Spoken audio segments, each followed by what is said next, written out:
Hi Beth. Hiya, how you doing? Good, thanks. How are you? I'm good, thank you. Good. Thanks for taking the time today. I was hoping that we could maybe have a little chat about the United Nations Conventions for the Rights of the Child, or more commonly known as the UNCRC. Yeah, definitely. Um, and I have heard that colleagues are being asked more about these are being raised more. For example, in schools, because schools need to meet the UNCRC principles. Great. And we could maybe look at how that might look kind of day to day for advisors. Yeah, I think so, because I'd not really looked into this at all until I knew we were having this conversation. And when you look at it on the surface, it looks quite big, but Yeah. actually when you break it down, there's quite a lot of principles, but they're all covered by four main principles. Yeah, I will be completely honest, it can look quite overwhelming as well when you look at the amount of principles. So you're right, when they're broken down, and we might already be meeting these through our code of ethics. Yep. And meeting those in our day-to-day work.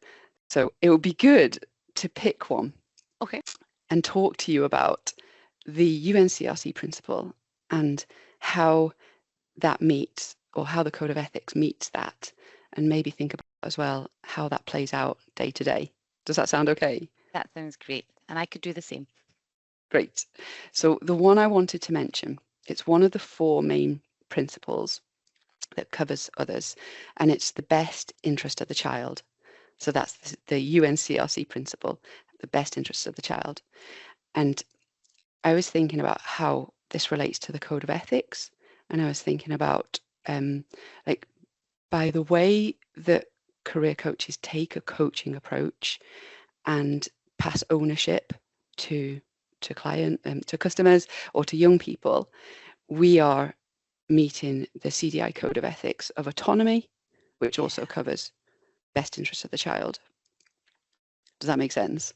absolutely. Yeah. And I suppose yeah, it's like you say, when you're passing the ownership of what you're doing with the customer, then you are meeting autonomy. So yeah. Yeah. And I'm not in schools much at the moment, but I used to be. And I was thinking about the impartiality CDI code of ethics around the fact that we are impartial, and that also meets the best interest of the child. Like, for example, I've definitely experienced in the past where the school might want you to see someone because really they're hoping that they might think about other options and maybe leave. But with our impartiality hat on, that's we would remain impartial and not be encouraging them to leave. And so, meets the CDI code of ethics, but also covers the UNCRC principle of the best interest of the child.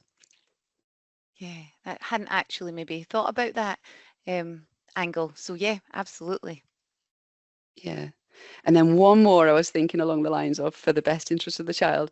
And it's the one around how we do meet quality standards. That sounds quite corporate, but I mean we just do in the way that we do our jobs. For example, in thinking about GDPR, thinking about the way that we discuss the privacy policy and confidentiality, and that's us being transparent, which is one Yeah. of the CDI code of ethics. And again, I thought, well, that perfectly fits with the best interest of the child. So, does that make sense to you? Yeah, and I think it's the same when it's broken down like that. We're already doing that as Yeah. advisors, so I guess it's all there. It's just looking at it a little bit clearer. So thanks for that. That really made sense. Fab. Go on then. Which one have you picked? So the one I have picked is I feel like it's a bit of a mouthful. And again, when I first looked at it, I thought, oh, this is really big. But it's right to life survival and development. So that is one Hmm. of the UNCRC's principles. And when Hmm. I was looking at it, I think one of the code of ethics that came across straight away to me was duty of care.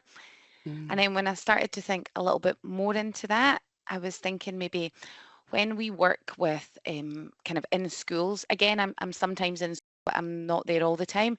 But when you're working with schools or partners out with, and you're making sure that the service is available across the board, then you're Hmm. making sure you are doing your duty of care to make sure that every child has a right to life, survival, and development. Does that make sense? Yeah, totally. Hmm.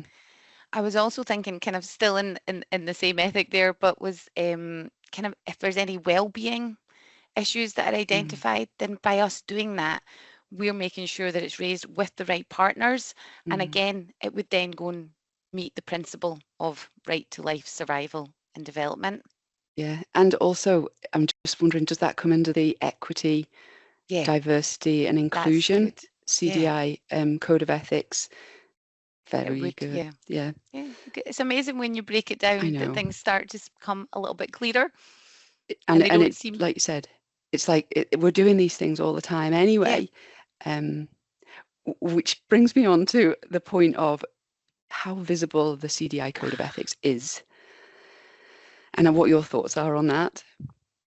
So like I say, I'm not in a school. I don't have a room this Mm, now, so I go in and out of school, so I don't maybe have a set place. So I know that some advisors have them, on a wall or mm, somewhere quite visible, but I also yeah. know that's not entirely possible sometimes.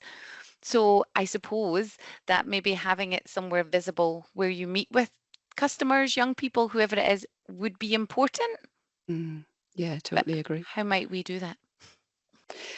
Yeah, I guess if you've got a room and you can put it on Yeah. a wall, I'm actually on the Ethics and Professional Standards Committee, which is another mouthful, for the CDI. And we did some research last year with young people about how they wanted to see the code of ethics. Oh, And that is what some of them said. They were like, they pointed to the wall in the room I was in, and they also pointed to the counsellor's door next door.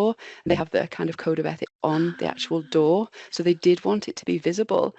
But like I work in the community as well. I don't necessarily have a room that I could put the code of ethics onto. So yeah, I'm not really sure how I make it more visible. I Food would for never thought. have thought of that angle than thinking about the pupils or the young people or the customers as well. Sometimes I Yeah, think that we think it's for us, which it is, yeah, but it is also important for the young people. So that's a really interesting thought. So yeah. yeah, maybe we should go back to our colleagues and see what everybody's thoughts are on this. Hmm. Yeah, good plan. Good. Well, that was great. Thank you very much, Beth. I feel it's a little bit less overwhelming just now. Yeah, I know. Thank you for that. That was good. Thanks, Beth. All right, Bye. take care. Bye. Bye.